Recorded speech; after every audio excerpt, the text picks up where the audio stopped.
Di tahun 80-an, Toyota Indonesia tuh bingung pengen masukin mobil yang formatnya tuh hatchback. Tapi ternyata sudah ada, yaitu Toyota Starlet pada saat itu.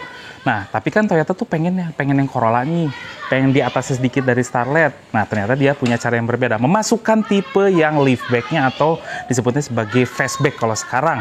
Nah, bentuknya itu seperti di belakang saya. Ini adalah Toyota Corolla Liftback di tahun 88 sampai tahun 92 tuh ada dengan kode AE92. Sama dengan yang tipe sedan ya AE92 atau Corolla Twin Cam. Nah, ini sama aja. Format-formatnya itu basicnya sama dari Toyota Corolla Twin Cam, tapi dia bentuknya belakangnya agak beda. Tapi kalau ditelusuri lebih lanjut, itu ada bedanya dengan Toyota Corolla Twin Cam. Mau tahu apa aja bedanya dengan Toyota Corolla Twin Cam? Tonton sampai habis. And welcome back to Aspros Auto, and this is Toyota Corolla Liftback.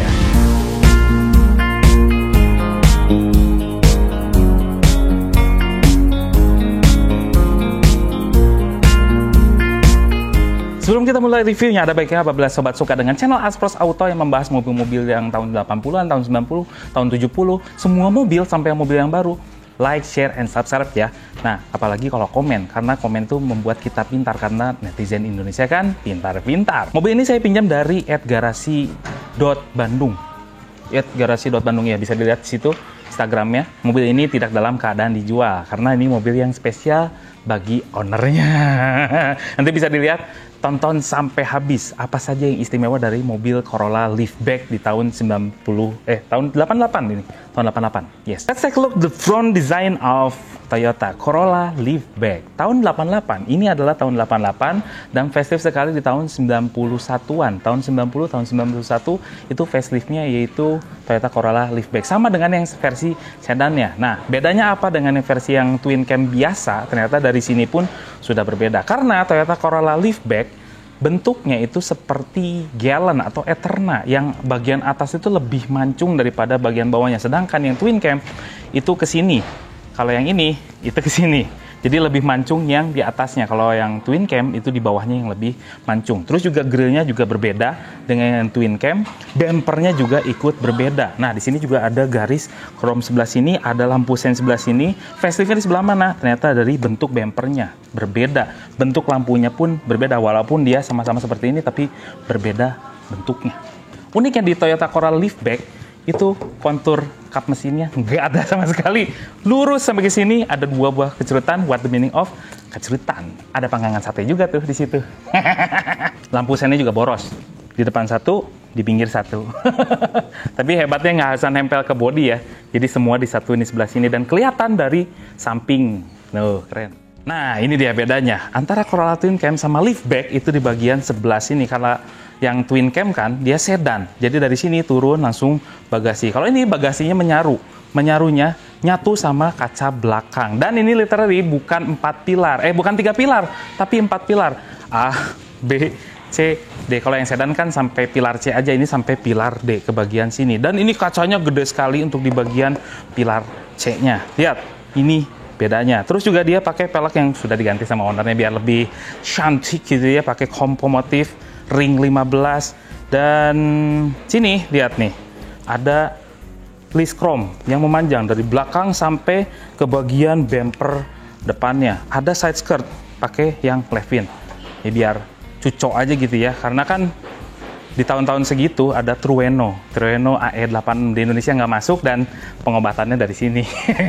Masukinnya dari Toyota Corolla Liftback. Dan ini saya lebih suka belakangnya ini daripada Mazda Astina, karena Mazda Astina tuh terlalu gendut. Kalau ini lebih seksi. Nah, inilah yang membuat bangga pemilik Liftback. Udah jarang mobilnya belakangnya juga beda.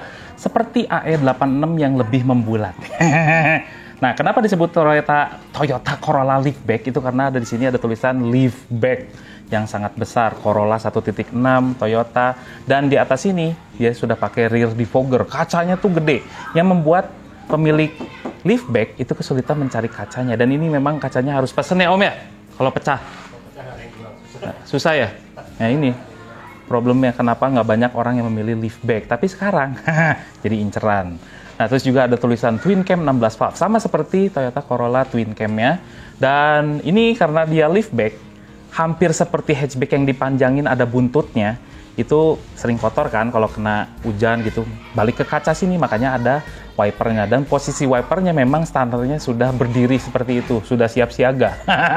Di atasnya ada kecerutan yang di atas tuh. Kelihatan nggak sih? Ya udah pokoknya ke situ ya. Beda dengan Toyota Corolla Twin Cam karena bentuk lampu belakangnya juga berbeda, dan ini spesial karena lampu belakangnya mahal. Kata yang punya.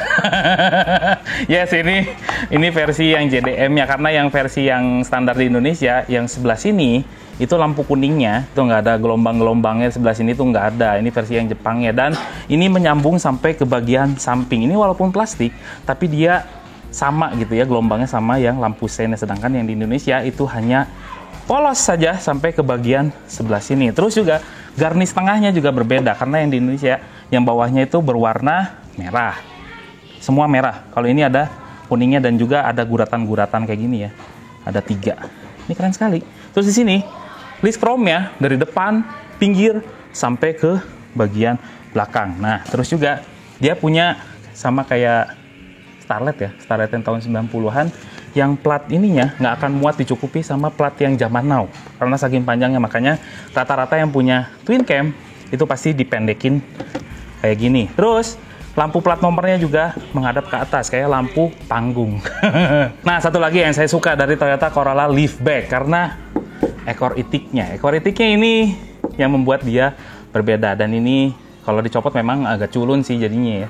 Tapi kalau pakai seperti ini itu lebih keren, sporty, dan tidak hanya di sini saja karena ekor itiknya itu menyambung dari sini sampai ke bagian samping. Ini keren sekali. Oke, inilah interiornya dari Toyota Corolla Liftback. Hampir sama dengan Toyota Corolla Twin Cam yang versi sedannya.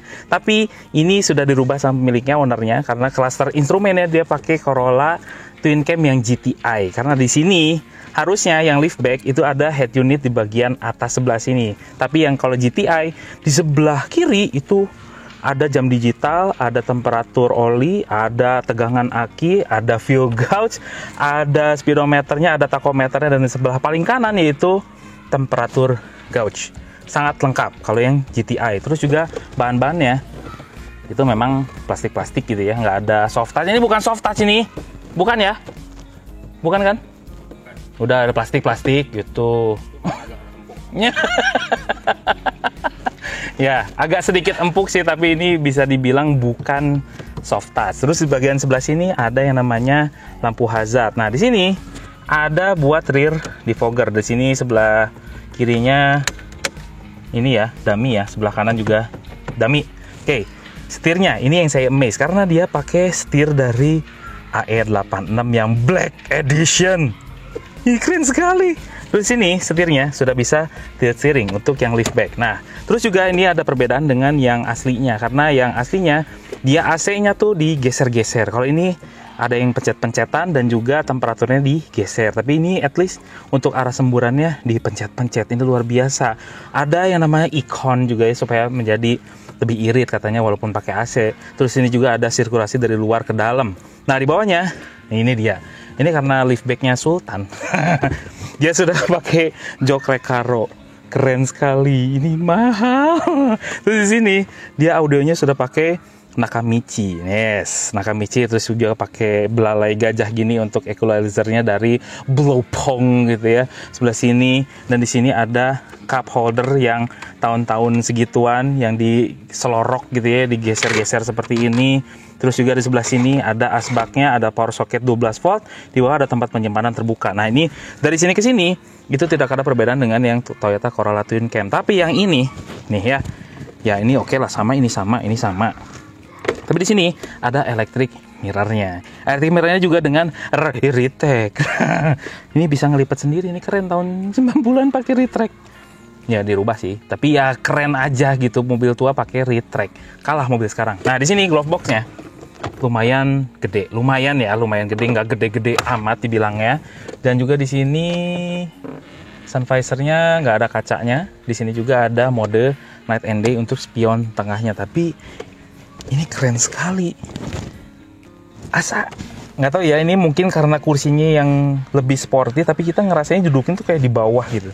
Nggak seperti Toyota Corolla Twin Cam yang pernah saya pakai dulu, yang warna merah, yaitu lebih sporty yang ini. Kerasanya. Ini mungkin setirnya beda, struknya beda, I don't know. Kita ke belakang.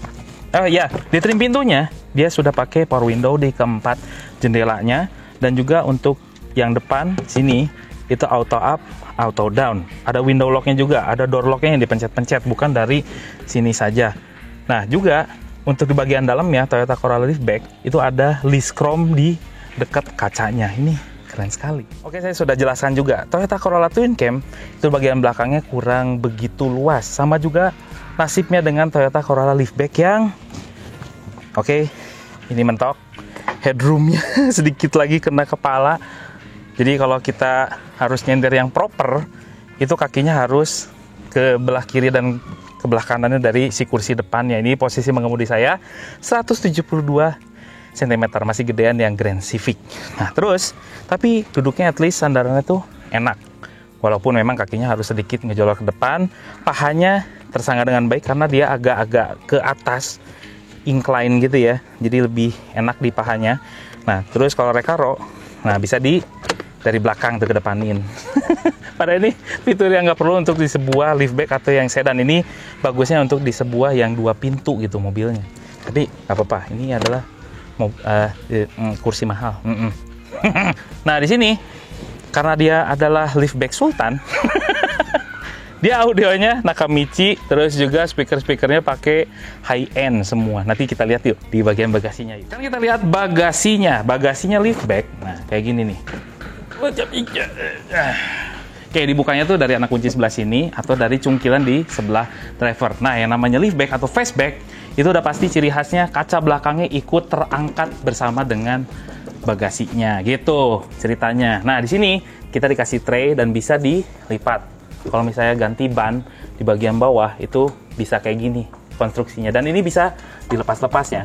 Nah ini kenapa saya sebut liftback Sultan karena di belakangnya ini pakai audio yang pakai high end semua, full Rockford Fosgate. Sekarang kebayang harganya berapa?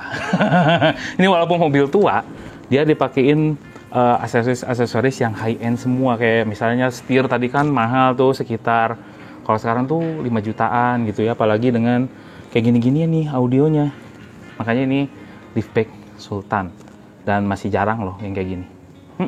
Nah di bawahnya kita bisa lihat, bawahnya sini kita lihat lagi, ini agak repot juga nih. Ada pokoknya di bawah sini itu ada yang namanya ban serep, karena di sini ada CD changer juga. Tapi ini tuh gurung gede sih bagasinya. Makanya kenapa fastback sama hatchback itu beda. Fastback itu lebih gede untuk kapasitas bagasi. Nah, ini mesinnya Toyota Corolla Liftback. Sebetulnya sama dengan Toyota Corolla Twin Cam, tapi yang non GTI. Non GTI dia pakai injeksi, sedangkan yang ini Liftback dia kebagian mesin yang sama dengan Twin Cam SE Limited. 1600 cc masih pakai karburator, atau kode mesinnya adalah 4AFE. Yes, ini kayak gini. Tapi ini gila, karena liftback Sultan udah pakai koyorat radiatornya, terus juga ini lihat, waduh keren sekali, kabel businya beda, terus juga ada yang namanya ini strut bar. Wah keren sekali. Nah dia punya tenaga 94 horsepower dan torsinya adalah 127,5 Nm. Untuk tahun segitu ini lumayan besar, dan dia katanya punya bahan bakar yang relatif agak-agak boros gitu untuk di sebuah sedan saat itu. Iya. Ini daripada penasaran, kita langsung test drive. Ini adalah Toyota Corolla Liftback. Kesan pertama adalah saya nggak jauh berbeda cara nyetirnya dengan Toyota Corolla Twin Cam yang sedan. Yes, dia sama aja. Tapi ini mungkin gara-gara racing bucketnya ini, kita kayak ngerasa lebih sporty, agak-agak selonjoran karena dia lebih bawah posisinya. Makanya dia dashboardnya lebih di atas. Ya, dia lebih sporty lah dari seperti biasanya. Setirnya juga sangat sporty, enak banget digenggam karena dia pakai yang Toyota Corolla Trueno ya, jadi ngerasa agak-agak berbeda sedikit lah dengan Toyota Corolla Twin Cam yang sedan biasa. Nah yang namanya mobil tua itu signature-nya adalah visibilitas yang sangat enak gitu ya, makanya ini ke depannya tuh enak, pinggir, kiri, kanan, belakang tuh gede-gede semua. Suspensinya udahlah, kalau Corolla itu udah nggak usah diragukan lagi masalah kenyamanan dan keempukannya. Tapi memang pada saat itu dia bersaing ketat dengan Honda Grand Civic. Grand Civic dia tergolong empuk tapi sedikit lebih kaku daripada yang Corolla Twin Cam atau Corolla Liftback itu lebih kaku. Kalau ini lebih mengayun, tapi memang menjadi sedikit lebih limbung. Tapi fun fact, karena Corolla Liftback itu lebih rendah daripada yang Toyota Corolla Twin Cam-nya. Nggak tahu kenapa Toyota membuat seperti itu ya, menjadi lebih rendah daripada yang sedannya. Ya mungkin ini kan lebih sporty ya, jadi harusnya dia lebih racing gitu untuk yang fastback-nya. Oke, mesinnya dia masih 4AF 1600 cc karburator dan dikawinkan dengan 5 speed transmisi manual, dan ini masih berpenggerak roda depan. Rasanya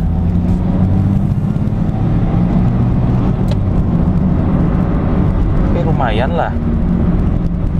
lah. Lebih ini kan karena udah dirubah ya, pakai kabel busi racing dan juga dia pakai apa ya, maksudnya daleman mesinnya tuh udah dimaksimalkan lebih bagus oleh ownernya, jadi makanya tenaganya lebih keluar daripada yang standarnya Corolla Twin Cam atau kan. Gila, oke lah. Dari bawahnya aja udah mulai kerasa torsinya. Ini kayaknya lebih deh tenaganya daripada standarnya yang 97 horsepower. Ini pasti lebih, sekitar 103 atau 104 horsepower. Karena udah ada perubahan di bagian mesinnya. Mesinnya standar tapi sudah dimaksimalkan. Koplingnya empuk, udah gitu perpindahan giginya enak. Nggak mechanical sih, tapi kalau misalnya kita pengen quick shift itu enak-enak aja. Tuh. Remnya kalau yang standarnya liftback itu depannya cakram, belakang tromol. Tapi yang ini sudah di-upgrade. Dia hampir seperti GTI yang belakangnya sudah pakai cakram. Nah, yang namanya Toyota gitu ya dari dulu. Respon remnya tuh saya suka karena ditolak dikit aja udah ngerem. Nih coba ya ngerem. Tuh kan. Ngerem sedikit aja dia udah mulai respon, dan kalau ditekan lebih dalam diving.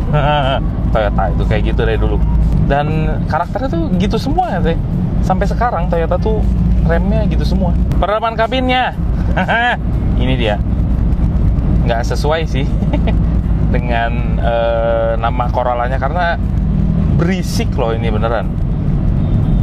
Traffic noise-nya kedengeran, bawahnya kedengaran, lantainya itu mungkin ini peredamannya masih kurang maksimal kali ya pada saat dibuat lagi, atau beberapa yang udah tua tuh belum diganti, makanya ini kayak agak bocor-bocor, agak berisik gitu. Untuk sebuah Corolla sih ya berisik sih liftback. Iya, serius. So what's so special about Toyota Corolla Twin Cam? Yang pasti dia kan dulu nggak laku tuh, jadi unitnya tuh sedikit. Jadi kalau yang punya ini patut berbangga hati, karena satu, dia jarang di jalanan. Kedua, dia berbeda dari yang lainnya karena fastback sendiri. Dan ketiga, perawatannya gampang. Dia sama aja perawatannya dengan Toyota Corolla Twin Cam yang versi sedannya, kecuali body partnya. Yes, body partnya dia agak sedikit berbeda dengan Toyota Corolla Twin Cam, yang artinya pemiliknya kalau misalnya kaca belakang pecah lah, body part lampu-lampu kayak gini pecah lah, itu nyarinya agak sulit dan memang agak sedikit lebih mahal daripada Toyota Corolla Twin Cam. And that's why Toyota Corolla Liftback dia harganya lebih di bawah daripada Twin Cam. Tapi itu adalah saat yang tepat karena dia murah, jarang ada, dibeli aja. Karena kedepannya Toyota Corolla Twin Cam ini bakal menjadi naik ya harganya. Ya sama ceritanya dengan Civic Genio, Civic Estilo. Nah, itu kan karena jarang yang beli, karena mobilnya tuh useless, kapasitasnya sedikit, jadi nggak banyak yang beli. Tapi sekarang lihat aja harganya. Nah, satu lagi yang saya paling suka dengan Motuba adalah pajaknya. Mobil sekeren ini gitu ya, dia punya pajak per tahun hanya 358.000. Tahun 88, seharga motor. Ini kalau ngeliat dari sini tuh keren nih. Keren, Sultan.